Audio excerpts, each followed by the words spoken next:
Before we start anything, though these are not specifically helpful to me and are often detrimental in my case, this obviously isn't going to be the same with every person. This probably won't be applicable to you, or maybe it'll even be helpful to some people. So, this is just stuff that I think has stunted my art progress, specifically for me. So, with that out of the way and in mind, here are 3 art things that I do that you probably shouldn't. This first one is just something that I started picking up, I think, at least a year or 2 ago. And it's definitely got me stressed out about art, especially when I'm making it for these deadlines, for these videos, is I'm constantly forcing myself to draw. And usually this is like daily basis sort of thing, and it's not like just sketches, doodles, because I think that's something that people do on the daily, is just small doodles traditionally. No, this is like making myself do constant artworks on my phone, so that way I have enough content for these videos, and that way I'm not reusing old stuff. And obviously I think this is like one of the ways that you can get burnt out really easily. That has not been the case for me yet, but I feel it coming. And I don't know. Usually people tell me, this is like both like real life friends and other people I know, like that this is going to burn me out eventually. And I know that, but I still do it. And I think it also is at the detriment of my quality art-wise, because there's a lot of inconsistencies within my art style.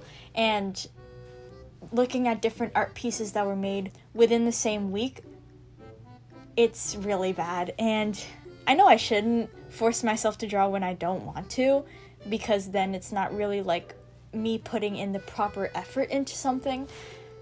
But that's like a hard habit for me to break. And it was especially at the detriment of literally everything else 2 years ago, because it was mainly me focusing on art every day, and I kind of blocked out all of the other things in my life. Don't do that, by the way. Terrible.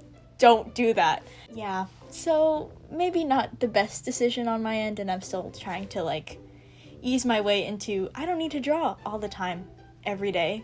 I'm working on that. That's the first one.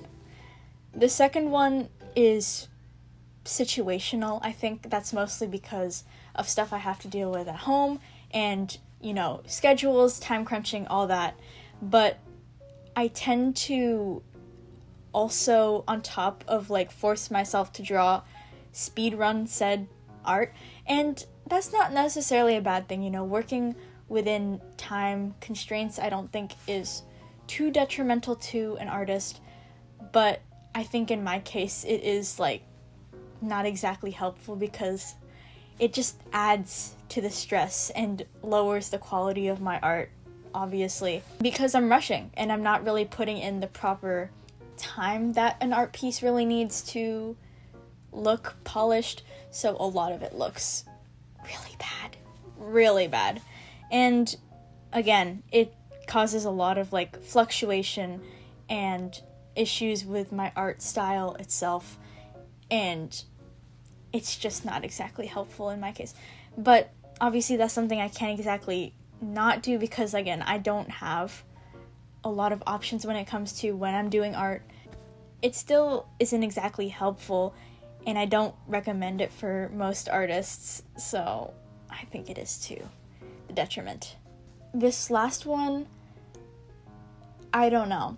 It kind of goes hand in hand with art block. I think this is a result of art block, or, just general burnt out artist stuff. But I think one of the things that I do that I really need to not do is drop art pieces quickly, because on top of all of these other 2 things that I've talked about, I also have the habit of dropping an art piece as soon as I feel like I'm not really vibing with it. Then I just kind of drop it and then work on another art piece, because I'm on, time crunches and I'm stressing myself out as I draw. obviously, that's not really going to help at all, I think, when it comes to art, because I think a lot of different art pieces really need that proper time to actually self-actualize itself. So as soon as I drop an art piece just because I don't like the way it looks at the moment, and then move on to something else, it just kind of lets it sit there and rot, and I look back at it maybe a couple months from now and go, man, I really should have finished this. I think it had a cool concept, and if I actually sat down and didn't rush and did the artwork and finished it to completion, I could have done something with it. And though I could possibly now, it's not really the same, because I think there's a lot of like spontaneous in the moment stuff that's kind of there, and it is a little bit difficult to finish something from a long time ago because of that. And again, I do think a lot of these are situational and vary on the person. These are just things that I think have really not helped me when it comes to how I want to do art. And a lot of this has to do with like time constraints and just me stressing myself out to the point that I'm not enjoying doing art, which is crazy because I do love it, but I'm also doing this to myself, so it makes it really hard to enjoy. And I think that's a really big bummer, because art is just one of like my favorite things ever. As I've said before in my 10 million bajillion videos, just talking about different things within the art community or just art as a whole, I don't know why I do this to myself. I'd like to hear your thoughts, or if there's things that you think you should get out of the habit of doing when it comes to art, and maybe how you got over those. That's really all for today. Bye!